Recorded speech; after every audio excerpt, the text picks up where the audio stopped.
ਚੱਲ ਰਹੀ ਗੁਰਬਾਣੀ ਸ਼ਬਦ ਦੀ ਜੋ ਵਿਚਾਰ ਹੈ, ਜੋ ਗੁਰ ਕਿਰਪਾ ਦੁਆਰਾ ਆਪਾਂ ਸਾਰੇ ਰਲ ਮਿਲ ਕੇ ਕਰਦੇ ਹਾਂ, ਜਿੰਨੀ ਕੁ ਸੋਝੀ ਗੁਰਬਾਣੀ ਬਖਸ਼ਦੀ ਹੈ। ਅੱਜ ਦਾ ਜੋ ਗੁਰਬਾਣੀ ਦਾ ਫਰਮਾਨ ਹੈ, ਜਿਸ ਦੀ ਵਿਚਾਰ ਆਪਾਂ ਗੁਰ ਕਿਰਪਾ ਦੁਆਰਾ ਕਰਾਂਗੇ। ਮੰਨੈ ਪਾਵ ਹੈ ਮੋਖ ਦੁਆਰ, ਮੰਨੈ ਪਰਵਾਰੈ ਸਾਧਾਰ। ਹੁਣ ਪਾਤਸ਼ਾਹ ਦੱਸਦੇ ਹਨ ਕਿ ਜਿਹੜਾ ਜੀਵ, ਜਿਹੜੀ ਆਤਮਾ ਗੁਰਬਾਣੀ ਤੋਂ ਸੋਝੀ ਪ੍ਰਾਪਤ ਕਰਕੇ ਉਸ ਦੇ ਅਨੁਸਾਰ ਚੱਲਦੀ ਰਹਿੰਦੀ ਹੈ, ਤਾਂ ਉਹ ਇਸ ਭਵ ਸਾਗਰ ਦੇ ਵਿੱਚੋਂ ਮੁਕਤ ਹੋ ਜਾਂਦੀ ਹੈ। ਮੋਖ ਦੁਆਰ ਤੇ ਪਹੁੰਚ ਜਾਂਦੀ ਹੈ। ਜੋ ਵੀ ਗੁਰ ਉਪਦੇਸ਼ ਨੂੰ ਆਤਮਾ ਮੰਨਦੀ ਹੈ, ਉਹੀ ਮੁਕਤ ਹੁੰਦੀ ਹੈ। ਮੁਕਤੀ ਹੁੰਦੀ ਹੈ ਭਾਵ ਕਿ ਮਾਇਆ ਦੇ ਜਿਹੜੇ ਔਗਣ ਨੇ, ਜੋ ਪਿੱਛੇ ਆਏ ਸੀ, ਤਿੰਨ ਰਜੋ ਤਮੋ ਸਤੋ, ਇਹਨਾਂ ਦਾ ਤਿਆਗ ਕਰ ਦਿੰਦੀ ਹੈ। ਇਸ ਤੋਂ ਅੱਗੇ ਫਿਰ ਸਫ਼ਰ ਸ਼ੁਰੂ ਹੁੰਦਾ ਹੈ, ਜੋ ਪਰਮਾਰਥ ਦਾ ਹੈ, ਜਿਹਨੂੰ ਭਗਤੀ ਕਹਿੰਦੇ ਆ। ਜਿਵੇਂ ਪਾਤਸ਼ਾਹ ਕਹਿੰਦੇ ਆ, ਬਿਨ ਗੁਣ ਕੀਤੇ ਭਗਤੀ ਨਾ ਹੋਏ। ਜਿੰਨਾ ਚਿਰ ਪਹਿਲਾਂ ਆਪਣੇ ਅੰਦਰ ਗੁਣ ਨਹੀਂ ਨਾ ਧਾਰਨ ਕਰਦਾ, ਉਨਾ ਚਿਰ ਭਗਤੀ ਸ਼ੁਰੂ ਨਹੀਂ ਹੁੰਦੀ। ਜਿਹੜੇ ਮਾਇਆ ਦੇ ਗੁਣ ਮੰਨੀ ਬੈਠਾ, ਉਹ ਵਾਸਤਵ ਦੇ ਵਿੱਚ ਔਗਣ ਨੇ। ਜਦੋਂ ਉਹਨਾਂ ਨੂੰ ਛੱਡ ਦਿੰਦਾ, ਫਿਰ ਇਹਨੂੰ ਪਰਮਾਰਥੀ ਜਿਹੜੇ ਗੁਣ ਨੇ, ਜਿਹੜੀ ਸੁਰਤ ਨੂੰ ਪਰਮਾਰਥ ਦੇ ਰਸਤੇ ਤੇ ਚੱਲਣ ਲਈ ਤਾਕਤ ਬਖਸ਼ਦੇ ਆ, ਉਹ ਗੁਣਾਂ ਦਾ ਸੁਗਿਆਨ ਹੋ ਜਾਂਦਾ ਹੈ। ਤੇ ਉਹਨਾਂ ਗੁਣਾਂ ਦੇ ਸਦਕਾ ਹੀ ਇਹ ਫਿਰ ਹਿਰਦੇ ਦੇ ਅੰਦਰ ਵਾ ਸੱਚਖੰਡ ਦੇ ਅੰਦਰ, ਘਰ ਦੇ ਅੰਦਰ ਪ੍ਰਵੇਸ਼ ਕਰਦਾ ਹੈ। ਸੰਸਾਰ ਵਿੱਚ ਬੇਅੰਤ ਲੋਕ ਹਨ ਜੋ ਧਾਰਮਿਕ ਹਨ, ਜੋ ਧਰਮ ਦੇ ਕਰਮ ਕਰਦੇ ਹਨ, ਪਰ ਉਹਨਾਂ ਨੂੰ ਇਹ ਗੱਲ ਨੂੰ ਜ਼ਰੂਰ ਸਮਝਣਾ ਚਾਹੀਦਾ ਹੈ ਕਿ ਮੰਨੈ ਭਾਵ ਹੈ ਮੋਖ ਦੁਆਰ, ਕਿ ਮੰਨਣ ਤੋਂ ਬਿਨਾਂ ਮੋਖ ਦੁਆਰ ਤੱਕ ਵੀ ਨਹੀਂ ਪਹੁੰਚਿਆ ਜਾ ਸਕਦਾ। ਹਾਂ, ਜਦੋਂ ਜੀਵ ਹੁਕਮ ਨੂੰ ਮੰਨਦਾ ਵਾ, ਗੁਰਬਾਣੀ ਨੂੰ ਮੰਨਦਾ ਚਲਿਆ ਜਾਵੇ, ਤਾਂ ਉਹਦਾ ਸੱਚ ਦੇ ਨਾਲ ਸੰਬੰਧ ਜ਼ਰੂਰ ਹੋ ਜਾਂਦਾ ਹੈ। ਫਿਰ ਉਸ ਦਾ ਕੋਈ ਸੰਸਾਰੀ ਧਰਮ ਨਹੀਂ ਰਹਿ ਜਾਂਦਾ। ਉਹ ਫਿਰ ਸੰਸਾਰੀ ਜਿਹੜੇ ਧਰਮ ਨੇ, ਉਹਨਾਂ ਤੋਂ ਬਹੁਤ ਉੱਚਾ ਉੱਠ ਖੜਦਾ। ਉਸ ਦੇ ਕੋਲ ਨਿਰਾਕਾਰੀ ਧਰਮ ਹੁੰਦਾ ਹੈ।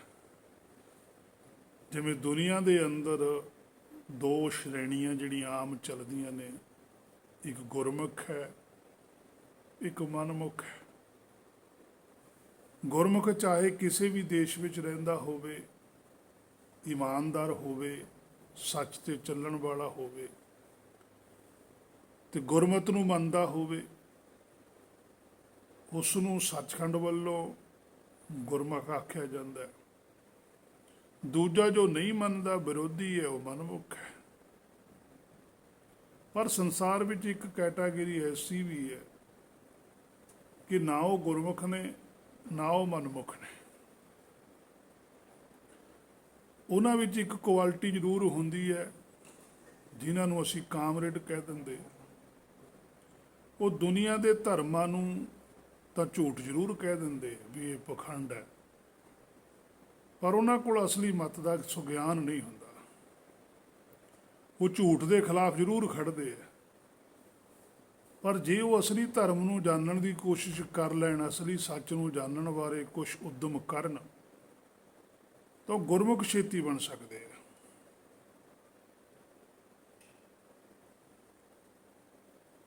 ਬਾਕੀ ਹਨ ਜਿਨ੍ਹਾਂ ਨੇ ਗੁਰਮਤ ਸਿੱਖੀ ਹੈ, ਜਿਵੇਂ ਇਹ ਮੇਰੇ ਮਨਾ ਤੂੰ ਹੈ, ਗੁਰਬਾਣੀ ਨੂੰ ਤਾਂ ਹੁਣ ਤੂੰ ਜਾਣਦਾ ਹੀ ਹੈ, ਪਰ ਜਦੋਂ ਤੂੰ ਇਹ ਗੱਲ ਆਖਦਾ ਹੈ ਕਿ ਗੁਰਮਤ ਮੰਨਣੀ ਬਹੁਤ ਔਖੀ ਹੈ, ਗੁਰਬਾਣੀ ਮੰਨਣੀ ਬਹੁਤ ਔਖੀ ਹੈ, ਗੁਰਬਾਣੀ ਤੇ ਚੱਲਣਾ ਬਹੁਤ ਔਖਾ, ਕਹਿਣਾ ਸੌਖਾ ਹੈ। ਬਸ ਉਸੇ ਵੇਲੇ ਫਿਰ ਜਿਹੜਾ ਸੁਰਤ ਹੈ, ਆਤਮ ਹੈ, ਉਹਦੇ ਵਿੱਚ ਰੁਕਾਵਟ ਆ ਜਾਂਦੀ ਹੈ, ਕਿਉਂਕਿ ਗੁਰਬਾਣੀ ਤਾਂ ਜ਼ੋਰ ਹੀ ਮੰਨਣ ਤੇ ਦਿੰਦੀ ਹੈ। ਸੋ ਜਿਹੜਾ ਗੁਰਬਾਣੀ ਦੀ ਗੱਲ ਮੰਨਦਾ ਥੋੜੀ ਥੋੜੀ ਮੰਨਣ ਲੱਗ ਜਾਵੇ, ਜੇ 1 ਲੱਖ ਤਾਂ ਭਾਵੇਂ ਨਹੀਂ ਮੰਨ ਹੁੰਦੀ, ਪਾਤਸ਼ਾਹ ਵੀ ਕਹਿੰਦੇ ਆ ਰੰਗ ਲਾਗਤ ਲਾਗਤ ਲਾਗਤ ਹੈ, ਜਮ ਭਾਗਤ ਭਾਗਤ ਭਾਗਤ ਹੈ। ਸੋ ਜਿੰਨੀ ਜਿੰਨੀ ਗੁਰਬਾਣੀ ਨੂੰ ਹੈ ਮੇਰੇ ਮਨਾਂ ਤੂੰ ਮੰਨੇਗਾ, ਉਨੀ ਰੁਕਾਵਟ ਦੂਰ ਹੁੰਦੀ ਚਲੇ ਜਾਵੇਗੀ, ਭਰਮ ਦੂਰ ਹੁੰਦਾ ਚਲੇ ਜਾਵੇਗਾ ਤੇ ਮੁੱਖ ਦੁਆਰੇ ਤੇ ਪਹੁੰਚੇਗਾ। ਪਰ ਸੰਸਾਰ ਦੇ ਅੰਦਰ ਜਿਹੜੇ ਧਾਰਮਿਕ ਆਗੂ ਨੇ, ਉਹ ਇਹਨਾਂ ਗੱਲਾਂ ਦੀ ਕਦੇ ਸੋਝੀ ਨਹੀਂ ਕਰਾਉਂਦੇ। ਪਹਿਲਾਂ ਵੀ ਨਹੀਂ ਕਿਸੇ ਨੇ ਕਰਵਾਈ, ਅੱਜ ਵੀ ਨਹੀਂ ਕਰਵਾਉਂਦੇ। ਇਹ ਗੱਲਾਂ ਜ਼ਰੂਰ ਉਹ ਕਹਿੰਦੇ ਨੇ ਕਿਉਂਕਿ ਉਹਨਾਂ ਨੇ ਗੁਰਬਾਣੀ ਚੋਂ ਪੜ੍ਹੀਆਂ ਸੁਣੀਆਂ ਹੋਈਆਂ ਨੇ, ਜਾਂ ਸਿਮਰਤ ਸ਼ਾਸਤਰਾਂ ਚੋਂ, ਜਾਂ ਪਿੱਛੇ ਜੋ ਪ੍ਰਚਾਰ ਹੋਇਆ ਵੀ ਮੁਕਤੀ ਜ਼ਰੂਰ ਚਾਹੀਦੀ ਹੈ। ਪਰ ਮੁਕਤੀ ਮਿਲਦੀ ਕਿਵੇਂ ਹੈ? ਮੁਕਤੀ ਕਿਸ ਤੋਂ ਮਿਲਣੀ ਹੈ? ਮੁਕਤੀ ਤੋਂ ਬਾਅਦ ਕੀ ਹੁੰਦਾ ਹੈ? ਇਸ ਤਰ੍ਹਾਂ ਦਾ ਸੁਗਿਆਨ ਨਹੀਂ ਦਿੰਦੇ। ਤਾਂ ਹੀ ਪਾਤਸ਼ਾਹ ਨੂੰ ਆਖਣਾ ਪਿਆ ਕਿ ਮੂਏ ਹੋਏ ਜੋ ਮੁਕਤ ਦਿਓਗੇ, ਮੁਕਤ ਨ ਜਾਣੇ ਕੋਇਲਾ। ਉਹ ਆਖਦੇ ਸੀ ਵੀ ਧਰਮ ਦੇ ਜੋ ਕਰਮ ਨੇ ਉਹ ਕਰੀ ਚੱਲੋ, ਨਾਮ ਜਪੀ ਚੱਲੋ, ਸੇਵਾ ਕਰੀ ਚੱਲੋ, ਦਾਨ ਕਰੀ ਚੱਲੋ, ਸ਼ੰਕਾ ਕੋਈ ਨਾ ਕਰੋ, ਤਰਕ ਕੋਈ ਨਾ ਕਰੋ, ਸ਼ਰਧਾ ਰੱਖੋ, ਭਰੋਸਾ ਰੱਖੋ, ਅੱਗੇ ਜਾ ਕੇ ਤੁਹਾਨੂੰ ਸਵਰਗ ਮਿਲੇਗਾ, ਸੁਖ ਮਿਲੇਗਾ, ਮੁਕਤੀ ਹੋ ਜਾਵੇਗੀ, ਦੁਬਾਰਾ ਜਨਮ ਮਰਨ ਚ ਨਹੀਂ ਆਓਗੇ। ਤਾਂ ਪਾਤਸ਼ਾਹ ਨੇ ਉਹਨਾਂ ਉੱਪਰ ਇੱਕ ਸਵਾਲ ਖੜਾ ਕੀਤਾ ਵੀ ਜਦੋਂ ਮਰੀ ਗਏ, ਜਿਹਨੂੰ ਤੁਸੀਂ ਮਰਨਾ ਮੰਨਦੇ ਹੋ, ਸੰਸਾਰੀ ਲੋਕ, ਸੰਸਾਰੀ ਧਾਰਮਿਕ ਆਗੂ, ਤੇ ਫਿਰ ਮੁਕਤੀ ਕੀ ਕਰਨੀ ਹੈ? ਤੇ ਜਿਹੜੀ ਅਸਲੀ ਮੁਕਤੀ ਹੈ ਉਹ ਤਾਂ ਜਿਉਂਦੇ ਜੀ ਚਾਹੀਦੀ ਹੈ, ਜਿੰਨਾ ਚਿਰ ਆਤਮਾ ਸਰੀਰ ਦੇ ਅੰਦਰ ਹੈ। ਕਿਉਂਕਿ ਮੁਕਤੀ ਤਾਂ ਸਿਰਫ ਮੋਖ ਦੁਆਰ ਤੱਕ ਲੈ ਕੇ ਜਾਂਦੀ ਹੈ।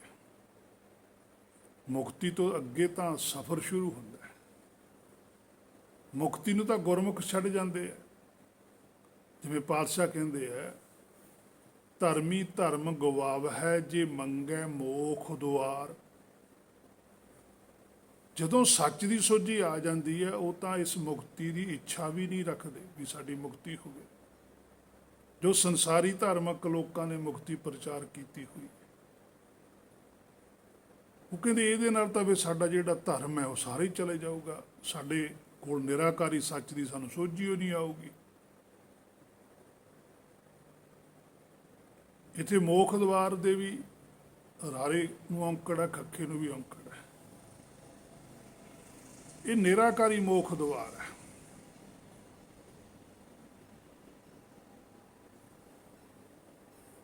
ਕਿ ਜਿਹੜੀ ਤ੍ਰਿਕੁਟੀ ਹੈ, ਇਹਦੇ ਤੋਂ ਖਹਿੜਾ ਛੁੱਟ ਜਾਂਦਾ ਹੈ। ਸੁਰਤ ਹਰ ਵੇਲੇ ਹਿਰਦੇ ਵਿੱਚ ਰਹਿੰਦੀ ਹੈ, ਤੇ ਜੋ ਹਿਰਦੇ ਵਿੱਚੋਂ ਹੁਕਮ ਸੁਣਦਾ ਹੈ, ਫਰਮਾਨ ਸੁਣਦਾ ਹੈ, ਉਸ ਨੂੰ ਫਿਰ ਤ੍ਰਿਕੁਟੀ ਦੇ ਵਿੱਚ ਲਿਆ ਕੇ ਸਰਵ ਕਰਦੀ ਹੈ, ਵਿਆਖਿਆ ਕਰਦੀ ਹੈ, ਵਿਚਾਰ ਕਰਦੀ ਹੈ, ਜਿਵੇਂ ਪਾਤਸ਼ਾਹੀਆਂ ਨੇ ਕੀਤੀ। ਜਦੋਂ ਸ਼ਬਦ ਲਿਖਿਆ ਜਾਂਦਾ ਹੈ ਤਾਂ ਉਹ ਲਿਖਿਆ ਪਹਿਲਾਂ ਅੰਦਰ ਹੀ ਜਾਂਦਾ, ਹਿਰਦੇ ਦੇ ਅੰਦਰ ਹੀ ਘੜਿਆ ਜਾਂਦਾ। ਘੜ ਕੇ ਜਦੋਂ ਉਹਨੂੰ ਬਾਹਰ ਮਾਇਆ ਦੇ ਵਿੱਚ ਰੂਪ ਦੇਣਾ, ਤਾਂ ਫਿਰ ਤ੍ਰਿਕੁਟੀ ਦਾ ਜ਼ਰੂਰਤ ਪੈਂਦੀ ਹੈ। ਸੁਰਤ ਨੂੰ ਬ੍ਰੇਨ ਨਾਲ ਟੱਚ ਕਰਨਾ ਪੈਂਦਾ ਹੈ, ਅੱਖਾਂ ਰਾਹੀਂ, ਕੰਨਾਂ ਰਾਹੀਂ, ਹੱਥਾਂ ਰਾਹੀਂ ਉਹ ਚੀਜ਼ ਲਿਖੀ ਜਾਂਦੀ ਹੈ, ਦੇਖੀ ਜਾਂਦੀ ਹੈ, ਪੜ੍ਹੀ ਜਾਂਦੀ ਹੈ, ਸੁਣੀ ਜਾਂਦੀ ਹੈ। ਪਰ ਜੋ ਸ਼ਬਦ ਦੀ ਕਰਾਮਾਤ ਵਰਤਦੀ ਹੈ, ਉਹ ਹਿਰਦੇ ਅੰਦਰ ਹੀ ਵਰਤਦੀ ਹੈ। ਸੋ ਜਿਹੜੇ ਗੁਰਮੁਖ ਨੇ, ਉਹ ਮੰਨੈ ਭਾਵ ਹੈ ਮੋਖ ਦੁਆਰ। ਉਹ ਜਿਵੇਂ ਜਿਵੇਂ ਗੁਰਬਾਣੀ ਤੋਂ ਸੋਝੀ ਪ੍ਰਾਪਤ ਕਰਦੇ ਨੇ, ਗੁਰਬਾਣੀ ਨੂੰ ਮੰਨਦੇ ਚਲੇ ਜਾਂਦੇ ਨੇ, ਤਾਂ ਪਾਤਸ਼ਾਹ ਕਹਿੰਦੇ ਪੱਕੀ ਗੱਲ ਹੈ, ਸ਼ਰਤੀ ਹੈ ਕਿ ਉਹ ਮੋਖ ਦੁਆਰ ਤੱਕ ਪਹੁੰਚ ਜਾਂਦੇ। ਮੋਖ ਦੁਆਰ ਤੇ ਜਾ ਕੇ ਹੀ ਫਿਰ ਆਰਾਧਨਾ ਸ਼ੁਰੂ ਹੋ ਜਾਂਦੀ ਹੈ।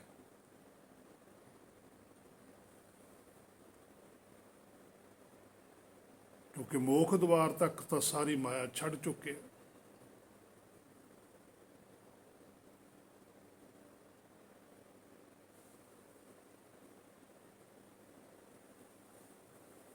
ਸਾਰੀ ਮਾਇਆ ਨੂੰ ਤਿਆਗ ਕੇ, ਸਾਰੇ ਫੁਰਨਿਆਂ ਨੂੰ ਤਿਆਗ ਕੇ ਹੀ ਮੋਖ ਦੁਆਰ ਤੇ ਬੈਠਦਾ ਹੈ। ਫਿਰ ਉੱਥੇ ਬੈਠ ਕੇ ਉਹ ਆਰਾਧਨਾ ਕਰਦਾ ਜੀਵ ਕਿ ਆਰਾਧਨਾ ਆਰਾਧਨੀਕਾ, ਹਰ ਹਰ ਨਾਮ ਆਰਾਧਨਾ, ਕਿ ਹੁਣ ਮੈਨੂੰ ਉਸ ਹੁਕਮ ਦੀ ਸੋਝੀ ਆਵੇ, ਉਹ ਸ਼ਬਦ ਗੁਰੂ ਮੇਰੇ ਹਿਰਦੇ ਚੋਂ ਪ੍ਰਗਟ ਹੋ ਜਾਵੇ, ਤੇ ਫਿਰ ਉਹ ਹੁਕਮ ਹੈ ਜਿਹੜਾ ਉਹ ਪ੍ਰਗਟ ਵੀ ਹੋ ਜਾਂਦਾ ਹੈ।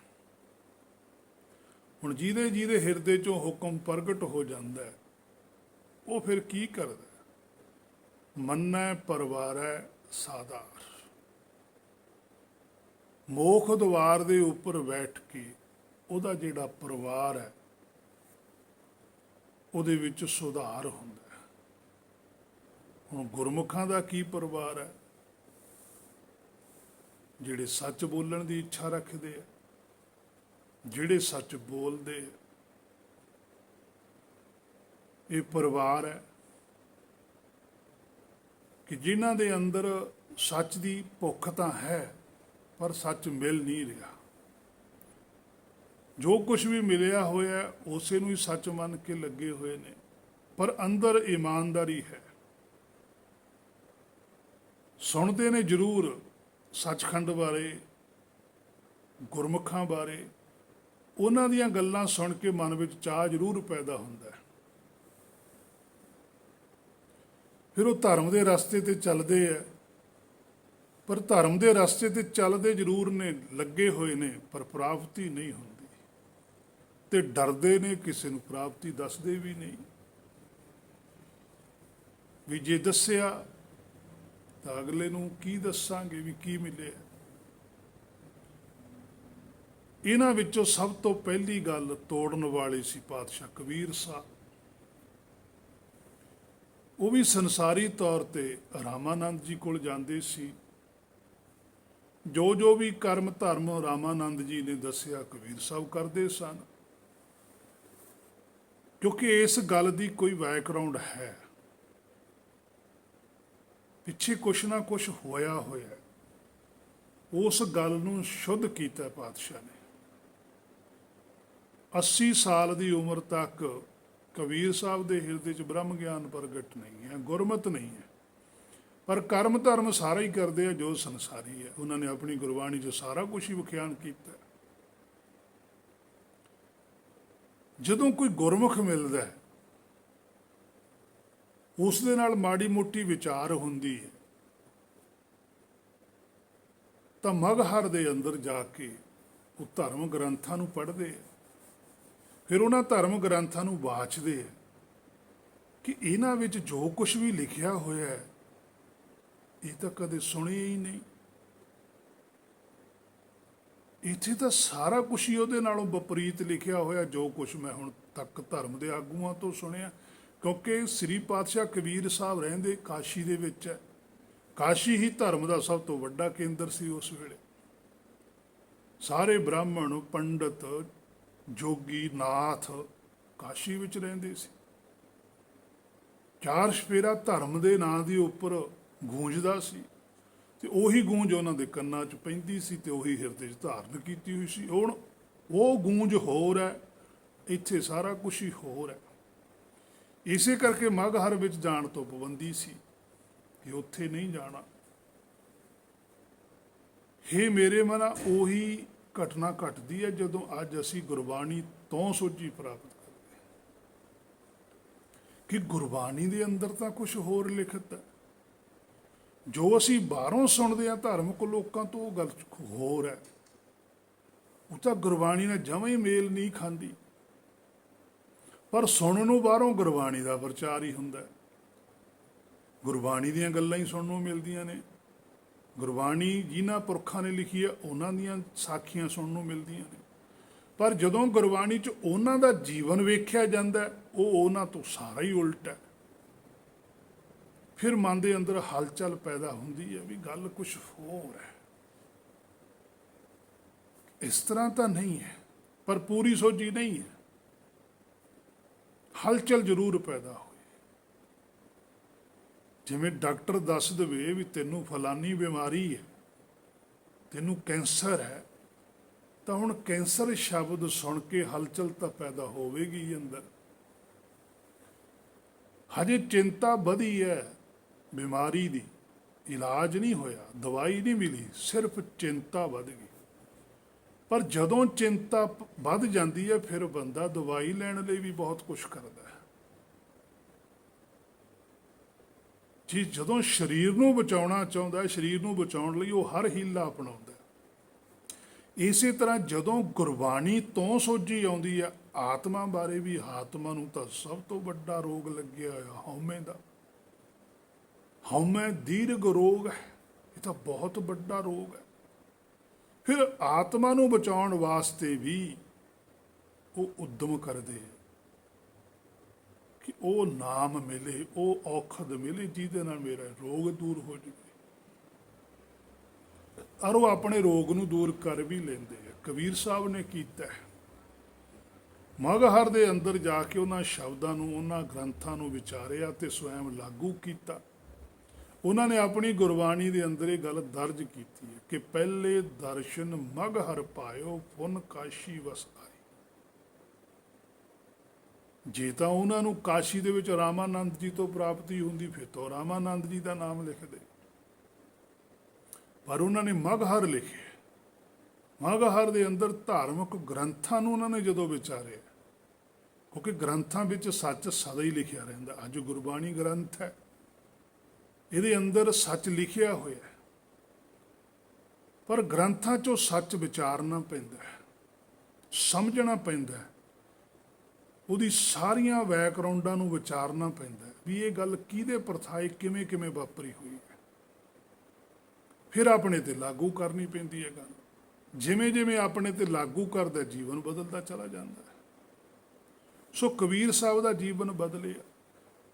ਜਦੋਂ ਕਬੀਰ ਸਾਹਿਬ ਦਾ ਜੀਵਨ ਬਦਲਿਆ ਫਿਰ ਉਹ ਰਾਮਾਨੰਦ ਜੀ ਕੋਲ ਵਾਪਸ ਆਉਂਦੇ ਆ ਤੇ ਰਾਮਾਨੰਦ ਜੀ ਨੂੰ ਆ ਕੇ ਆਖਦੇ ਆ ਵੀ ਇਹ ਜੋ ਗੱਲ ਤੁਸੀਂ ਧਰਮ ਦੀ ਕਰਦੇ ਹੋ ਇਹ ਧਰਮ ਨਹੀਂ ਹੈ, ਇਹ ਤਾਂ ਧਰਮ ਦੇ ਨਾਂ ਦੇ ਉੱਪਰ ਧੰਦਾ ਹੈ। ਧਰਮ ਕੀ ਹੈ? ਕਬੀਰ ਜਹਾਂ ਗਿਆਨ ਤਹਿ ਧਰਮ ਹੈ। ਕਹਿੰਦੇ ਜਿੱਥੇ ਸੁਗਿਆਨ ਹੈ, ਗਿਆਨ ਹੈ, ਉੱਥੇ ਉਹ ਧਰਮ ਹੈ। ਗਿਆਨ ਕੀ ਹੈ? ਬੋਲੀ ਹੈ ਸੱਚ, ਧਰਮ ਝੂਠ ਨਾ ਬੋਲੀ ਹੈ।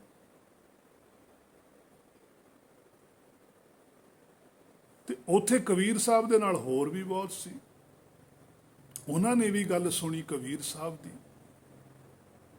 ਤੇ ਰਾਮਾਨੰਦ ਜੀ ਨੇ ਵੀ ਸੁਣੀ। ਜਦੋਂ ਰਾਮਾਨੰਦ ਜੀ ਨੇ ਉਹ ਗੱਲ ਸੁਣੀ ਤੇ ਉਹਨਾਂ ਦੇ ਮਨ ਨੂੰ ਲੱਗੀ ਵੀ ਗੱਲ ਤਾਂ ਇਸ ਤਰ੍ਹਾਂ ਹੀ ਹੋਵੇਗੀ ਕਿ ਮੈਂ ਵੀ ਇਹਨਾਂ ਦਾ ਗੁਰੂ ਕਹਾ ਰਿਹਾ। ਹੁਣ ਪਤਾ ਲੱਗਿਆ ਵੀ ਗੁਰੂ ਮਾਇਆ 'ਚ ਨਹੀਂ ਹੁੰਦਾ, ਗੁਰੂ ਤਾਂ ਮਾਇਆ ਤੋਂ ਪਰੇ ਹੈ। ਮਾਇਆ ਦੇ ਵਿੱਚ ਤਾਂ ਗੁਰ ਆਉਂਦਾ ਹੈ। ਤੇ ਜਦੋਂ ਰਾਮਾਨੰਦ ਜੀ ਨੇ ਆਪਣੇ ਅੰਤਰ ਆਤਮੇ ਕਬੀਰ ਸਾਹਿਬ ਦੇ ਬੋਲਾਂ ਨੂੰ ਵਿਚਾਰਿਆ ਤਾਂ ਉਹਨਾਂ ਦੀ ਅਵਸਥਾ ਵੀ ਫਿਰ ਉਹੀ ਬਣ ਗਈ। ਉਹਨਾਂ ਨੇ ਵੀ ਗੁਰਬਾਣੀ ਆਪਣੇ ਮੁਖੋਂ ਉਚਾਰੀ, ਉਹਨਾਂ ਦਾ ਸ਼ਬਦ ਹੈ ਗੁਰਬਾਣੀ ਦੇ ਅੰਦਰ। ਔਰ ਪੰਜਵੇਂ ਪਾਤਸ਼ਾਹ ਨੇ ਉਹ ਸ਼ਬਦ ਲਿਖਿਆ ਵੀ ਕਬੀਰ ਸਾਹਿਬ ਦੀ ਗੁਰਬਾਣੀ ਤੋਂ ਬਾਅਦ 'ਚ। ਜੇ ਉਹ ਪਹਿਲਾਂ ਲਿਖਦੇ ਤਾਂ ਫਿਰ ਇਹ ਗੱਲ ਦੀ ਪੱਕੀ ਦ੍ਰਿੜਤਾ ਹੋਣੀ ਸੀ ਵੀ ਰਾਮਾਨੰਦ ਜੀ ਦੇ ਅੰਦਰ ਪਹਿਲਾਂ ਗੁਰਮਤਿ ਪ੍ਰਗਟ ਹੋਈ, ਫਿਰ ਕਬੀਰ ਸਾਹਿਬ ਨੂੰ ਮਿਲੀ। ਪਰ ਗੁਰਬਾਣੀ ਅੰਦਰ ਕਬੀਰ ਸਾਹਿਬ ਨੂੰ ਪਹਿਲਾਂ ਗੁਰਮਤਿ ਪ੍ਰਗਟ ਹੋਈ ਮੰਨਿਆ। ਕਬੀਰ ਦੀ ਸੰਸਾਰ ਕੋ ਜਿਸ ਲੀਨੀ ਮਸਤਕ ਭਾਗ। ਕਬੀਰ ਸਾਹਿਬ ਨੇ ਸੰਸਾਰ ਦੇ ਵਿੱਚ ਇਹ ਗੱਲ ਪ੍ਰਚਲਿਤ ਕੀਤੀ ਹੈ ਵੀ ਭਾਈ ਗੁਰਮਤਿ ਆਹੇ। ਉੱਥੇ ਬੈਠ ਕੇ ਕੀਤੀ ਜਿੱਥੇ ਗੁਰਮਤਿ ਦਾ ਉਹ ਪ੍ਰਚਾਰ ਕਰਦੇ ਸੀ, ਜਦ ਕਿ ਉਹ ਗੁਰਮਤਿ ਨਹੀਂ ਸੀ। ਇਸੇ ਕਰਕੇ ਕਬੀਰ ਸਾਹਿਬ ਜੀ ਨੇ ਉਹ ਸ਼ਬਦ ਲਿਖਿਆ ਸੀ ਕਿ ਗਗਨ ਦਮਾਮਾ ਬਾਜਿਓ, ਪਰਿਓ ਨਿਸ਼ਾਨੇ ਘਾਓ, खेत जो मांडे सूरमा अब जूजन को धाओ, कि हुण मेरे हिरदे चो दबामा ਵੱਜਿਆ, हुण नज़ारा आवेगा, हुण मैदान दे अंदर जूझण है। सूरा सो पहचानी है जो लरै दीन के हेत, कहते हुण पता लगू सूरमा कौन है, किहड़ा सच ते खड़दा। दीन हुंदा सच, किहदे अंदर किन्ना किन्ना क सच है। पुरजा पुरजा कट मरै कबू ना छाड़ै, ਉਹ ਤਾਂ ਪੁਰਜਾ ਪੁਰਜਾ ਕੱਟਦੇ ਆ ਆਪਣੇ ਆਪ ਨੂੰ। ਉਹ ਮਾਇਆ ਦੀਆਂ ਸਾਰੀਆਂ ਮਨੌਤਾਂ ਨੂੰ ਕੱਟ ਕੱਟ ਸਿੱਟੀ ਜਾਂਦੇ ਆ। ਭਾਵੇਂ ਮਾਇਆ ਕਿਸੇ ਪਾਸਿਓਂ ਵੀ ਵਾਰ ਕਰਦੀ ਹੈ, ਉਹਨੂੰ ਕੱਟ ਕੇ ਸੁੱਟ ਦਿੰਦੇ ਆ। ਕਬੂ ਨਾ ਛੱਡੈ ਖੇਤ, ਉਹ ਹਿਰਦੇ ਨੂੰ ਨਹੀਂ ਛੱਡਦੇ, ਉਹ ਸੱਚ ਨਹੀਂ ਛੱਡਦੇ। ਉਹ ਕਹਿੰਦੇ ਸਮਾਂ ਹੀ ਹੁਣ ਮਿਲਿਆ। ਆ ਕੇ ਉਸ ਪਖੰਡ ਨੂੰ ਇੰਨਾ ਉਜਾਗਰ ਕੀਤਾ ਕਬੀਰ ਸਾਹਿਬ ਨੇ, ਤੇ ਫਿਰ ਕਬੀਰ ਸਾਹਿਬ ਦੇ ਸਰੀਰ ਨੂੰ ਖਤਮ ਕਰਨ ਵਾਸਤੇ ਵੀ ਬਹੁਤ ਜ਼ੋਰ ਲਾਇਆ ਉਹਨਾਂ ਨੇ, ਪਰ ਕੁਛ ਨਹੀਂ ਕਰ ਸਕੇ। ਸੋ ਕਬੀਰ ਸਾਹਿਬ ਨੇ ਉਹ ਜੋ ਸੱਚ ਦਿੱਤਾ, ਪਹਿਲਾਂ ਧਰੂਮ ਪ੍ਰਹਲਾਦ ਜੀ ਨੇ ਦਿੱਤਾ ਸੀ, ਫਿਰ ਕਬੀਰ ਸਾਹਿਬ ਜੀ ਨੇ ਦਿੱਤਾ। ਕਬੀਰ ਸਾਹਿਬ ਤੋਂ ਬਾਅਦ ਜਾਂ ਕਬੀਰ ਸਾਹਿਬ ਤੋਂ ਪਹਿਲਾਂ ਜਿਨ੍ਹਾਂ ਜਿਨ੍ਹਾਂ ਦੇ ਹਿਰਦੇ 'ਚ ਸੱਚ ਪ੍ਰਗਟ ਹੋਇਆ, ਉਹ ਸਾਰਾ ਪਰਿਵਾਰ ਹੈ। ਸੱਚਖੰਡ ਤੱਕ ਜਿੰਨੇ ਵੀ ਗੁਰਮੁਖ ਨੇ ਜਿਨ੍ਹਾਂ ਦੇ ਅੰਦਰ ਸ਼ਬਦ ਗੁਰੂ ਪ੍ਰਗਟ ਹੈ, ਉਹ ਸਾਰੇ ਪਰਿਵਾਰ ਦੇ ਮੈਂਬਰ ਨੇ। ਸਾਧ ਹਾਰ ਉਹ ਸਾਰੇ ਗੁਰਮੁਖ ਹੋਰ ਚਾਹੁੰਦੇ ਆ ਕਿ ਸਾਡੇ ਵਰਗੇ ਹੀ ਸਾਰੇ ਬਣਨ, ਸਾਰੇ ਹੀ ਸ਼ੁੱਧ ਹੋ ਕੇ ਜਾਣ, ਕਿਉਂਕਿ ਪਰਿਵਾਰ ਦੇ ਅੰਦਰ ਸ਼ੁੱਧ ਹੀ ਹੋਣੇ ਚਾਹੀਦੇ। ਇਸੇ ਕਰਕੇ ਜਿਹੜੇ ਪਰਿਵਾਰਕ ਮੈਂਬਰ ਹੁੰਦੇ ਆ, ਉਹਨਾਂ ਦੀ ਸਾਰਿਆਂ ਦੀ ਇੱਕੋ ਹੀ ਸੁਰ ਹੁੰਦੀ ਹੈ। ਜਦੋਂ ਪਰਿਵਾਰ ਦੇ ਅੰਦਰ ਸੁਰ ਭੰਗ ਹੋ ਜਾਂਦੀ ਹੈ ਤਾਂ ਪਰਿਵਾਰ ਨਹੀਂ ਰਹਿ ਜਾਂਦਾ। ਸੰਸਾਰੀ ਤੌਰ ਤੇ ਵੀ ਉਹ ਤਾਂ ਅੱਡੋ ਫਾਟੀ ਹੋ ਜਾਂਦੇ, ਉਹ ਤਾਂ ਵੱਖੋ ਵੱਖ ਹੋ ਜਾਂਦੇ। ਉਹ ਕਹਿੰਦਾ ਮੈਂ ਵੱਡਾ, ਉਹ ਕਹਿੰਦਾ ਮੈਂ ਵੱਡਾ। ਪਰ ਜਦੋਂ ਪਰਿਵਾਰ ਇੱਕ ਹੈ ਤਾਂ ਉਹ ਸਹਿਮਤੀ ਦੇ ਨਾਲ ਚੱਲਦੇ ਆ। ਉਹ ਕੋਈ ਵੱਡਾ ਨਹੀਂ ਹੁੰਦਾ, ਕੋਈ ਛੋਟਾ ਨਹੀਂ ਹੁੰਦਾ। ਸੰਸਾਰ 'ਚ ਵੱਡਾ ਛੋਟਾ ਹੈ, ਪਰ ਸੱਚਖੰਡ 'ਚ ਕੋਈ ਵੱਡਾ ਛੋਟਾ ਨਹੀਂ ਹੈ। ਉੱਥੇ ਸਾਰੇ ਇੱਕੋ ਜਿਹੇ ਨੇ, ਸਾਰਿਆਂ ਦੀ ਇੱਕੋ ਹੀ ਸਹਿਮਤੀ ਹੈ, ਕਿਉਂਕਿ ਸਾਰਿਆਂ ਕੋਲ ਆਪੋ ਆਪਣਾ ਪੂਰਾ ਪੂਰਾ ਹੱਕ ਹੈ। ਕਿਸੇ ਦਾ ਹੱਕ ਛੋਟਾ ਨਹੀਂ, ਕਿਸੇ ਦਾ ਵੱਡਾ ਨਹੀਂ। ਇਸੇ ਕਰਕੇ ਗੁਰਮੁਖਾਂ 'ਚ ਕਦੇ ਝਗੜਾ ਨਹੀਂ ਹੁੰਦਾ।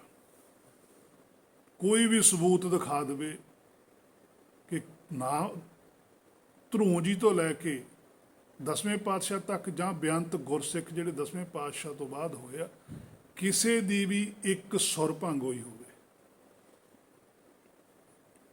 ਜਿਨ੍ਹਾਂ ਦੇ ਅੰਦਰ ਸੱਚ ਹੈ। ਝੂਠਿਆਂ ਦੀ ਹੁੰਦੀ ਹੈ। ਜੋ ਗੱਲ ਕਬੀਰ ਸਾਹਿਬ ਜੀ ਨੇ ਆਖੀ ਗੁਰਬਾਣੀ 'ਚ, ਉਹੀ ਗੱਲ 5ਵੇਂ ਪਾਤਸ਼ਾਹ ਆਖਦੇ, ਉਹੀ ਗੱਲ 9ਵੇਂ ਪਾਤਸ਼ਾਹ ਆਖਦੇ, ਉਹੀ ਗੱਲ 10ਵੇਂ ਪਾਤਸ਼ਾਹ ਆਖਦੇ। ਸਰੀਰ ਕਰਕੇ ਆਪਸ ਵਿੱਚ ਨਹੀਂ ਮਿਲੇ। 5ਵੇਂ ਪਾਤਸ਼ਾਹ ਨੂੰ ਸਰੀਰ ਕਰਕੇ 10ਵੇਂ ਪਾਤਸ਼ਾਹ ਨਹੀਂ ਮਿਲੇ, ਪਰ ਸੁਰ ਇੱਕ ਹੈ, ਕਿਉਂਕਿ ਪਰਿਵਾਰ ਇੱਕ ਹੈ। ਜੋਤ ਕਰਕੇ ਇੱਕ ਨੇ, ਜਾਤਾਂ ਵੱਖੋ ਵੱਖਰੀਆਂ ਨੇ, ਸਰੀਰ ਵੱਖੋ ਵੱਖਰੇ। ਮੰਨੈ ਪਰਿਵਾਰੈ ਸਾਧਾਰ, ਉਹਨਾਂ ਨੇ ਆਪਣੇ ਪਰਿਵਾਰ ਨੂੰ ਸ਼ੁੱਧ ਕੀਤਾ ਹੁੰਦਾ, ਉਹਨਾਂ ਦਾ ਪਰਿਵਾਰ ਹੀ ਸ਼ੁੱਧ ਹੁੰਦਾ। ਤੇ ਸਾਡਾ ਪਰਿਵਾਰ ਕੀ ਹੈ?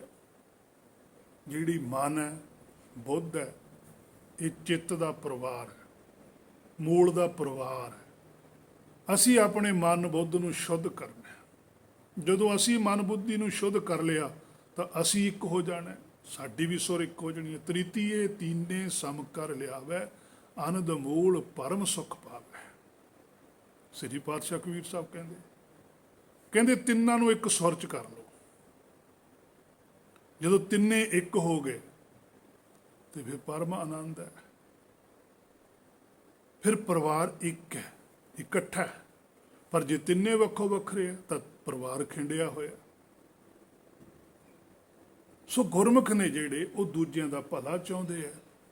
ਉਹਨਾਂ ਦੇ ਪ੍ਰਥਾਈ ਉਹ ਫਿਰ ਜਿਹੜਾ ਇਹ ਜਨਮ ਮਿਲਦਾ ਨਿਰਾਕਾਰੀ, ਉਹ ਲੇਖੇ ਲਾ ਦਿੰਦੇ। ਬਹੁਤ ਜਨਮ ਵਿਛਰੇ ਥੇ ਮਾਧੋ, ਇਹ ਜਨਮ ਤੁਮਾਰੇ ਲੇਖੇ। ਇਹ ਲੇਖੇ ਲਾਉਂਦੇ ਆਪਣੇ ਮੂਲ ਦੇ, ਵੀ ਬੜਾ ਸਮਾਂ ਹੋ ਗਿਆ ਸੀ ਵਿੱਚ, ਹੁਣ ਜਿਵੇਂ ਤੂੰ ਆਖੇਂਗਾ ਆਪਾਂ ਉਵੇਂ ਹੀ ਕਰਾਂਗੇ। ਪਰ ਉਹ ਪਖੰਡਵਾਦੀਆਂ ਦਾ ਪਾਜ ਬਹੁਤ ਬੁਰੀ ਤਰ੍ਹਾਂ ਉਧੇੜਦੇ ਆ। ਉਹ ਨਹੀਂ ਕਿਸੇ ਤੋਂ ਵੀ ਡਰਦੇ। ਜਿਹੜੇ ਧਾਰਮਿਕ ਲੋਕ ਪਖੰਡ ਕਰਦੇ ਆ, ਉਹਨਾਂ ਦੇ ਲਈ ਉਹਨਾਂ ਦੀ ਆਵਾਜ਼ ਬੁਲੰਦ ਹੁੰਦੀ ਹੈ। ਜਿਹੜੇ ਆਮ ਸੰਸਾਰੀ ਲੋਕ ਨੇ ਉਹਨਾਂ ਨੂੰ ਨਹੀਂ ਉਹ ਕੁਝ ਵੀ ਕਹਿੰਦੇ, ਜਿਹੜੇ ਗੁਰਮੁਖ ਨੇ, ਕਿਉਂਕਿ ਸੰਸਾਰੀ ਲੋਕ ਤਾਂ ਮਗਰ ਲੱਗ ਜਾਂਦੇ। ਉਹ ਮੇਨ ਉਹਨਾਂ ਦਾ ਜਿਹੜਾ ਧਾਰਮਿਕ ਆਗੂ ਹੁੰਦਾ ਉਹਨੂੰ ਫੜਦੇ ਆ ਜਾ ਕੇ, ਵੀ ਤੁਸੀਂ ਕਿਉਂ ਬਾਟ ਖਰਾਬ ਕਰਦੇ ਹੋ, ਇਹਦੇ ਜ਼ਿੰਮੇਵਾਰ ਤੁਸੀਂ ਹੋ। ਤੁਹਾਡਾ ਕੀ ਨੁਕਸਾਨ ਹੁੰਦਾ ਜੇ ਤੁਸੀਂ ਇਹਨਾਂ ਨੂੰ ਸਹੀ ਰਸਤੇ ਤੇ ਪਾ ਦੋਗੇ। ਜੇ ਤੁਸੀਂ ਇਹਨਾਂ ਨੂੰ ਗਲਤ ਰਸਤੇ ਤੇ ਪਾਉਂਦੇ ਵੀ ਹੋ ਤਾਂ ਤੁਹਾਡਾ ਬਹੁਤ ਵੱਡਾ ਨੁਕਸਾਨ ਹੁੰਦਾ ਹੈ। ਇੱਥੇ ਨਹੀਂ ਤੁਹਾਨੂੰ ਲੱਗਦਾ ਵੀ ਤੁਹਾਡਾ ਨੁਕਸਾਨ ਹੁੰਦਾ, ਇੱਥੇ ਤਾਂ ਤੁਸੀਂ ਉਹਨਾਂ ਨੂੰ ਭਰਮ 'ਚ ਪਾ ਕੇ ਉਹਨਾਂ ਤੋਂ ਕਮਾਈ ਕਰਵਾ ਕੇ ਆਪ 4 ਪੈਸੇ ਇਕੱਠੇ ਕਰਦੇ ਹੋ, ਆਪਣੇ ਸਰੀਰ ਦੀ ਸੁੱਖ ਸਹੂਲਤਾਂ ਪ੍ਰਾਪਤ ਕਰਦੇ ਹੋ। ਪਰ ਜਦੋਂ ਆਹ ਸਰੀਰ ਛੱਡ ਕੇ ਜੋਤ ਨੇ ਜਾਣਾ ਹੈ, ਫਿਰ ਅੱਗੇ ਕੀ ਹੋਊਗਾ ਪਤਾ ਨਾ। ਅੱਗੇ ਕਰਨੀ ਕੀਰਤ ਵਾਚੀ ਹੈ। ਉਹਨਾਂ ਨੇ ਜੋ ਕੁਝ ਵੀ ਤੁਹਾਡੀ ਕਰਨੀ ਹੈ, ਜੋ ਕੀਰਤੀ ਤੁਸੀਂ ਸਮਝ ਕੇ ਕੀਤੀ ਹੈ ਵੀ ਅਸੀਂ ਤਾਂ ਧਰਮ ਦੀ ਕੰਮ ਕਰਦੇ ਹਾਂ, ਉਹਨਾਂ ਨੂੰ ਬਾਚਣਾ ਉਹਨਾਂ ਨੇ। ਬੈ ਲੇਖਾ ਕਰ ਸਮਝਾਇਆ, ਉਹਨੇ ਕਹਿਣਾ ਆਹੀ ਲੇਖਾ ਤੇਰਾ, ਆਹ ਤੂੰ ਕਰਕੇ ਲੈ ਤੇਰੇ ਸਾਹਮਣੇ। ਤੇ ਜੇ ਅਸੀਂ ਇੱਥੇ ਹੀ ਕੰਮ ਕਰ ਲਈਏ ਵੀ ਅੱਗੇ ਜਾ ਕੇ ਸਾਡੀ ਕਰਨੀ ਕੀਰਤ ਬਾਚੀ ਜਾਣੀ, ਅਸੀਂ ਕਰਨੀ ਸ਼ੁੱਧ ਕਰੀਏ, ਕਿਉਂ ਅਸੀਂ ਦਾਗ ਲਵਾ ਕੇ ਜਾਈਏ, ਕਿਉਂ ਅਸੀਂ ਮੈਲ ਲੈ ਕੇ ਜਾਈਏ ਕਿਸੇ ਦੀ। ਰਹਿਣਾ ਨਹੀਂ ਐਤ ਜਗ ਕਿਉਂ ਗਾਰਵ, ਜਦੋਂ ਉੱਥੇ ਰਹਿਣਾ ਹੀ ਨਹੀਂ ਕਿਉਂ ਹੰਕਾਰ ਇਕੱਠਾ ਕਰਨਾ, ਕਿਉਂ ਮਾਇਆ ਇਕੱਠੀ ਕਰਨੀ। ਜਿੰਨੀ ਕੁ ਲੋੜ ਹੈ ਉਨੀ ਵਰਤਣੀ ਹੈ। ਜੇ ਮਾਲਕ ਨੇ ਵੱਧ ਦਿੱਤੀ ਹੈ ਤਾਂ ਉਹਨੂੰ ਵੰਡਣਾ ਵੀ ਹੈ।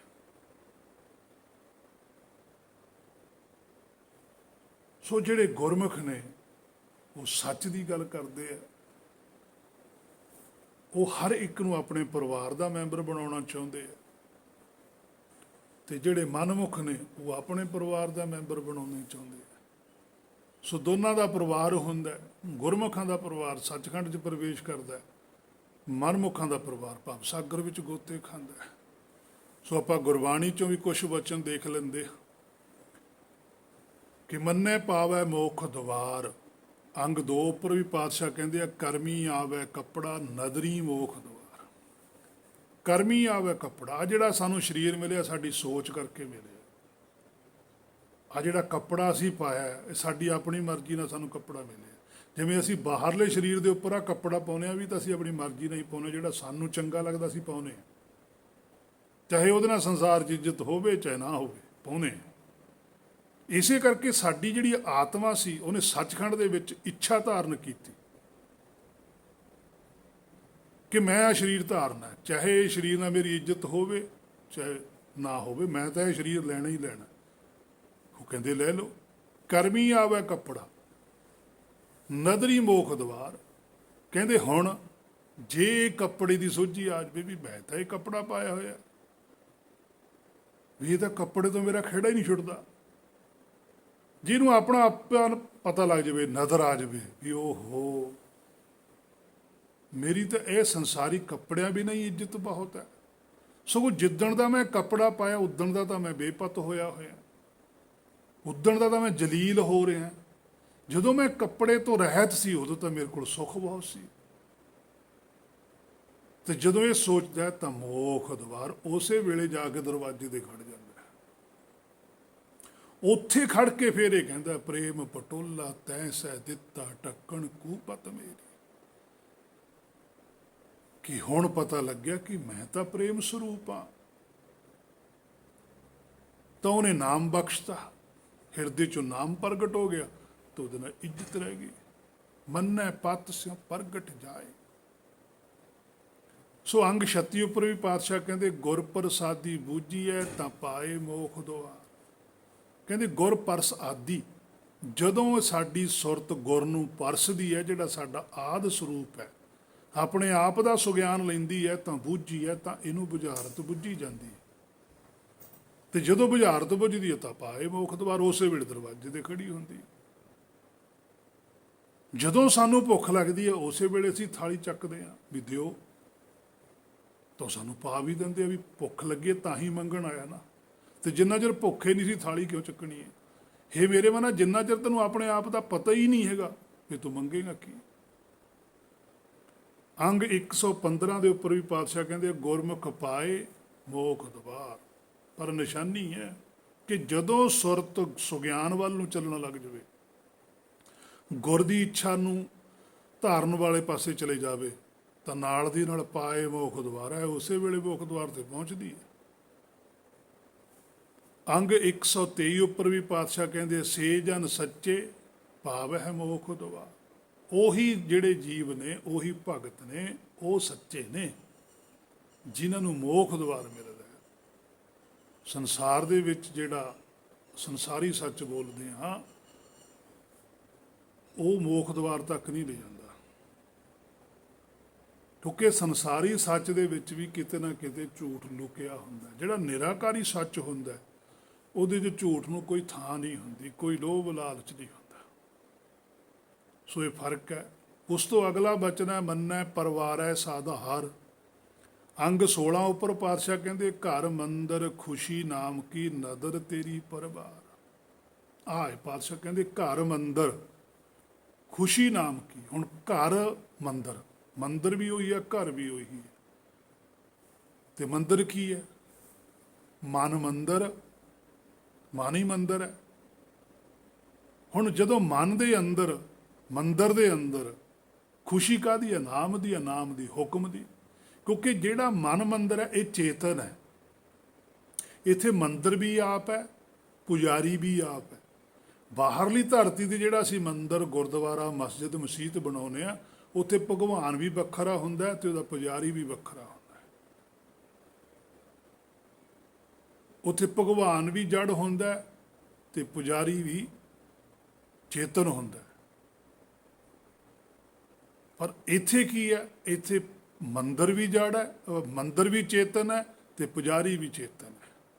ਦੋਨੇ ਚੇਤਨ ਨੇ। ਜਾਗਤੇ ਕੋ ਜਾਗਤਾ ਮਿਲੇ ਤਾਂ ਹੈ। ਤਾਂ ਪਾਤਸ਼ਾਹ ਲਿਖਿਆ ਕਰੇ ਘਰ ਮੰਦਰ ਖੁਸ਼ੀ ਨਾਮ ਕੀ ਨਦਰ ਤੇਰੀ ਪਰਿਵਾਰ। ਆ ਪਰਿਵਾਰ ਹੈ।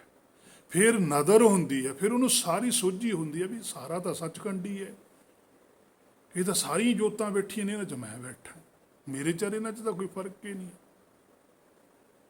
ਅੰਗ 137 ਉੱਪਰ ਪਾਤਸ਼ਾਹ ਕਹਿੰਦੇ ਸਸਰੇ ਪਈਐ ਤਿਸ ਕੰਤ ਕੀ ਵੱਡਾ ਜਿਸ ਪਰਿਵਾਰ। ਫਿਰ ਸਹੁਰੇ ਪੇਕੇ ਇੱਕੋ ਜਿਹੀ ਲੱਗਦੇ ਆ।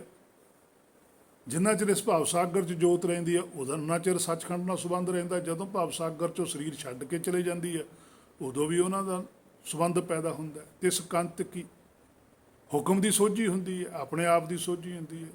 ਵੱਡਾ ਜਿਸ ਪਰਿਵਾਰ, ਇਹ ਕਹਿੰਦੇ ਤਾਂ ਬਹੁਤ ਵੱਡਾ ਪਰਿਵਾਰ ਹੈ। ਉਨੀਆਂ ਜੋਤਾਂ ਭਵ ਸਾਗਰ 'ਚ ਨਹੀਂ ਹੈਗੀਆਂ ਜਿੰਨੀਆਂ ਜੋਤਾਂ ਸੱਚਖੰਡ ਵਿੱਚ ਨੇ। ਅੰਗ 185 ਉੱਪਰ ਵੀ ਪਾਤਸ਼ਾਹ ਕਹਿੰਦੇ ਸੁਖ ਵੈਸੈ ਸੰਤ ਸੱਜਣ ਪਰਿਵਾਰ।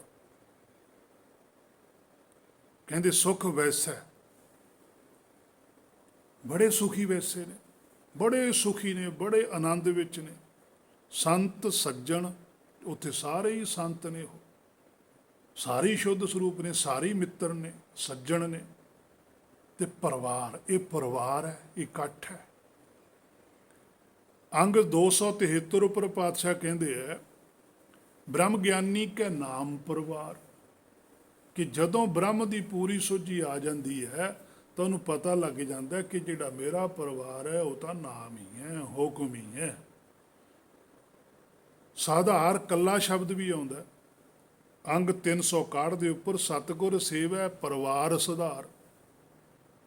ਸਤਿਗੁਰ ਸੇਵੈ, ਜਦੋਂ ਅਸੀਂ ਆਪਣੇ ਮੂਲ ਦੀ ਜਾਂ ਸਤਿਗੁਰ ਦੀ ਸੇਵਾ ਕਰਦੇ ਹਾਂ, ਸ਼ਬਦ ਵਿਚਾਰ ਕਰਦੇ ਹਾਂ, ਤਾਂ ਜਿਹੜਾ ਸਾਡਾ ਪਰਿਵਾਰ ਹੈ ਉਹਦੇ ਵਿੱਚ ਸੁਧਾਰ ਵੀ ਆਉਂਦਾ। ਸਾਡਾ ਪਰਿਵਾਰ ਕੀ ਹੈ? ਮਨ ਬੁੱਧ। ਸਾਡੇ ਮਨ ਚੋਂ ਮੈਲ ਨਿਕਲਦੀ ਹੈ, ਬੁੱਧੀ 'ਚ ਗਿਆਨ ਆਉਂਦਾ। ਮਨ ਚੋਂ ਮੈਂ ਨਿਕਲਦੀ ਹੈ, ਬੁੱਧ 'ਚੋਂ ਹਉ ਨਿਕਲਦੀ ਹੈ, ਮੈਲ ਨਿਕਲਦੀ ਹੈ, ਸੁਧਾਰ ਆਈ ਜਾਂਦਾ। ਪਰ ਆਉਂਦਾ ਕਦੋਂ? ਜਦੋਂ ਸਤਿਗੁਰ ਸੇਵਾ, ਜਦੋਂ ਅਸੀਂ ਸੱਚ ਦੀ ਸੇਵਾ ਕਰਦੇ ਹਾਂ, ਜਦੋਂ ਸੱਚ ਨੂੰ ਪ੍ਰਾਪਤ ਕਰਨ ਲਈ ਅਸੀਂ ਉਦਮ ਕਰਦੇ। ਅੰਗ 560 ਉੱਪਰ ਪਾਤਸ਼ਾਹ ਕਹਿੰਦੇ ਆ, ਗੁਰਮੁਖੀ ਨਾਨਕ ਪਰਵਾਰੈ ਸਾਧਾਰ। ਗੁਰਮੁਖੀ ਜਦੋਂ ਸੁਰਤ ਹੈ, ਜਿਹੜੀ ਮੇਨ ਹੈ ਸਾਡੀ ਮੁਖੀ ਸੁਰਤ ਹੈ, ਜਦੋਂ ਸੁਗਿਆਨ ਪ੍ਰਾਪਤ ਕਰਦੀ ਹੈ, ਨਾਨਕ ਜੀ ਕਹਿੰਦੇ ਪਰਵਾਰੈ ਸਾਧਾਰ। ਗਿਆਨ ਦੇ ਨਾਲ ਹੀ ਸਾਰਾ ਸੁਧਾਰ ਹੁੰਦਾ ਹੈ। ਤਾਂ ਹੀ ਕਿਉਂਕਿ ਜੇ ਸੰਸਾਰੀ ਤੌਰ ਤੇ ਵੀ ਜਿਹੜਾ ਪਰਿਵਾਰ ਹੁੰਦਾ, ਉੱਥੇ ਵੀ ਸਾਨੂੰ ਗਿਆਨ ਹੀ ਵਰਤਣਾ ਪੈਂਦਾ, ਤਾਂ ਹੀ ਸੁਖੀ ਹੁੰਦੇ ਆ। ਤੇ ਸਾਡੇ ਘਰ ਦੇ ਵਿੱਚ ਇੱਕ ਬੰਦਾ ਅਗਿਆਨੀ ਟੱਕਰ ਜਾਵੇ ਤਾਂ ਸਾਰਾ ਪਰਿਵਾਰ ਖਿੰਡ ਜਾਂਦਾ ਹੈ। ਤੇ ਜੇ ਸਾਰੇ ਹੀ ਗਿਆਨੀ ਹੋਣ ਤੇ ਸਾਰਾ ਪਰਿਵਾਰ ਇੱਕ ਹੋ ਜਾਂਦਾ ਹੈ। ਗਿਆਨ ਤੋਂ ਬਿਨਾਂ ਸੰਸਾਰ 'ਚ ਵੀ ਪਰਿਵਾਰ ਇੱਕ ਨਹੀਂ ਹੋ ਸਕਦਾ। ਜਦੋਂ ਸਾਡੇ 'ਚ ਕੋਈ ਕਮੀ ਆਊਗੀ ਸੰਸਾਰੀ ਤੌਰ ਤੇ ਵੀ, ਤਾਂ ਅਗਿਆਨਤਾ ਕਰਕੇ ਹੀ ਆਉਂਦੀ ਹੈ, ਭਰਮ ਕਰਕੇ ਹੀ ਆਉਂਦੀ ਹੈ। ਕਿਉਂਕਿ ਉਹ ਕਹਿੰਦਾ ਮੈਂ ਵੱਡਾ, ਉਹ ਕਹਿੰਦਾ ਮੈਂ ਵੱਡਾ, ਮੇਰੀ ਗੱਲ ਮੰਨੋ, ਉਹ ਕਹਿੰਦਾ ਮੇਰੀ ਗੱਲ ਮੰਨੋ। ਸਭ ਕਹਤੇ ਹੈ ਪਾਇਆ, ਉਹ ਕਹਿੰਦੇ ਅਸੀਂ ਕਿਹੜਾ ਵੀ ਘੱਟ ਹੈ। ਪਰ ਜਿਹੜੇ ਗੁਰਮੁਖ ਨੇ ਉਹ ਇਹਨਾਂ ਚੀਜ਼ਾਂ ਤੋਂ ਬਹੁਤ ਪਰੇ ਖੜਦੇ ਆ। ਉਹ ਕਹਿੰਦੇ ਇੱਥੇ ਪਾਉਣ ਦਾ ਕੁਝ ਵੀ ਨਹੀਂ, ਇੱਥੇ ਤਾਂ ਗਵਾ ਕੇ ਜਾਣਾ। ਇਹ ਪਾਉਣ ਦੀਆਂ ਗੱਲਾਂ ਕਰਦੇ ਆ, ਅਸੀਂ ਗਵਾਉਣ ਦੀ ਗੱਲ ਕਰਦੇ ਹਾਂ। ਇਸੇ ਕਰਕੇ ਭਗਤਾਂ ਤੇ ਸੰਸਾਰਾਂ ਦਾ ਵੀ ਮੇਲ ਨਹੀਂ ਪੈਂਦਾ। ਇਸੇ ਕਰਕੇ ਭਗਤਾਂ ਦਾ ਸਾਰਾ ਸੰਪਰਕ ਸੱਚਖੰਡ ਨਾਲ ਰਹਿ ਜਾਂਦਾ, ਸੰਸਾਰੀਆਂ ਦਾ ਸਾਰਾ ਸੰਬੰਧ ਸੰਸਾਰ ਨਾਲ ਰਹਿ ਜਾਂਦਾ। ਇਹ ਚੱਲਦਾ ਹੀ ਰਹਿੰਦਾ। ਉਸ ਤੋਂ ਅੱਗੇ ਇੱਕ ਪਰਿਵਾਰ ਹੋਰ ਹੈ, ਉਹਦੀ ਵੀ ਗੱਲ ਗੁਰਬਾਣੀ ਨੇ ਆਖੀ ਹੈ, ਜਿਹੜਾ ਮਾਇਆ 'ਚ ਵੀ ਹੈ। ਆਪਾਂ ਨੇ ਹਰ ਇੱਕ ਪੱਖ ਤੋਂ ਸੋਚੀ ਲੈਣੀ ਹੈ, ਪਾਤਸ਼ਾਹ ਤੋਂ, ਗੁਰਬਾਣੀ ਤੋਂ ਹਰ ਇੱਕ ਐਂਗਲ ਤੋਂ ਲੈਣੀ ਹੈ। ਨਹੀਂ ਤਾਂ ਅਗਲਾ ਕੋਈ ਹੋਰ ਗੱਲ ਵੀ ਕਹਿ ਸਕਦਾ ਕਿ ਜੀ ਆਹ ਸੰਸਾਰੀ ਵੀ ਫਿਰ ਇਹ ਪਰਿਵਾਰ ਕਿਹਨੇ ਦਿੱਤਾ, ਇਹਦਾ ਕੀ ਮਤਲਬ ਸੀ। ਅੰਗ 328 ਦੇ ਉੱਪਰ ਪਾਤਸ਼ਾਹ ਕਹਿੰਦੇ ਆ, ਜਿਹੜਾ ਸੰਸਾਰੀ ਪਰਿਵਾਰ ਹੈ ਮਾਇਆ ਦਾ, ਕਹਿੰਦੇ ਵਿਖਿਆ ਲੈ ਡੂਬੀ ਪਰਿਵਾਰ। ਕਹਿੰਦੇ ਇਹ ਵਿਖਿਆ, ਇਹ ਲੈ ਕੇ ਡੁੱਬ ਜਾਂਦੀ ਹੈ। ਕਿਹਨੂੰ? ਪਰਿਵਾਰ ਨੂੰ। ਜਦੋਂ ਅਸੀਂ ਸੰਸਾਰ 'ਚ ਆਪਣਾ ਪਰਿਵਾਰ ਮੰਨਦੇ ਹਾਂ, ਅਸੀਂ ਮੰਨਦੇ ਹਾਂ ਸਰੀਰ ਨੂੰ ਪਰਿਵਾਰ ਦੇ ਵਿੱਚ, ਜੋਤ ਨੂੰ ਨਹੀਂ ਅਸੀਂ ਮੰਨਦੇ। ਉਹ ਜਿਹੜਾ ਸਰੀਰਕ ਮੋਹ ਹੈ ਉਹ ਸਾਨੂੰ ਲੈ ਕੇ ਡੁੱਬ ਜਾਂਦਾ ਹੈ। ਕੀ ਡੁੱਬ ਜਾਂਦਾ? ਕਿਉਂਕਿ ਸਾਨੂੰ ਜੋਤ ਦੀ ਸੋਝੀ ਨਹੀਂ ਆਉਂਦੀ, ਸਾਨੂੰ ਆਤਮਾ ਬਾਰੇ ਨਹੀਂ ਪਤਾ ਲੱਗਦਾ, ਸਾਨੂੰ ਸਰੀਰ ਬਾਰੇ ਪਤਾ ਲੱਗ ਜਾਂਦਾ ਹੈ। ਅਸੀਂ ਸਰੀਰ ਤੇ ਇੰਨੇ ਜ਼ਿਆਦਾ ਨਿਰਭਰ ਹੋ ਜਾਂਦੇ ਹਾਂ, ਸਾਨੂੰ ਜੋਤ ਦਾ ਖਿਆਲ ਹੀ ਨਹੀਂ ਆਉਂਦਾ। ਭਾਵੇਂ ਧਾਰਮਿਕ ਲੋਕ ਜੋਤ ਬਾਰੇ ਦੱਸਦੇ ਵੀ ਹੋਣ ਤਾਂ ਵੀ ਨਹੀਂ ਪਤਾ ਲੱਗਦਾ। ਸਿੱਧਾ ਲਿਖਿਆ ਪਾਤਸ਼ਾਹ ਨੇ, ਕਹਿੰਦੇ ਵੇਖਿਆ ਲੈ ਡੁੱਬੀ ਪਰਿਵਾਰ। ਜਿਹੜਾ ਸੰਸਾਰੀ ਪਰਿਵਾਰ ਹੈ, ਇਹ ਕੁਟੰਬ ਜੋ ਦੇਖਦਾ ਸੋ ਚੱਲੇ ਨਾਹੀਂ ਤੇਰੇ ਨਾਲੇ। ਕਹਿੰਦੇ ਇਹ ਜਿਹੜਾ ਤੇਰਾ ਕੁਟੰਬ ਹੈ, ਜਿਹੜਾ ਤੂੰ ਦੇਖਦਾ, ਇਹਨੇ ਤੇਰੇ ਨਾਲ ਨਹੀਂ ਜਾਣਾ ਹੈਗਾ। ਆਨੰਦ ਦੀ ਗੁਰਬਾਣੀ ਅੰਦਰ ਪਾਤਸ਼ਾਹ ਕਹਿੰਦੇ ਤੀਸਰੇ,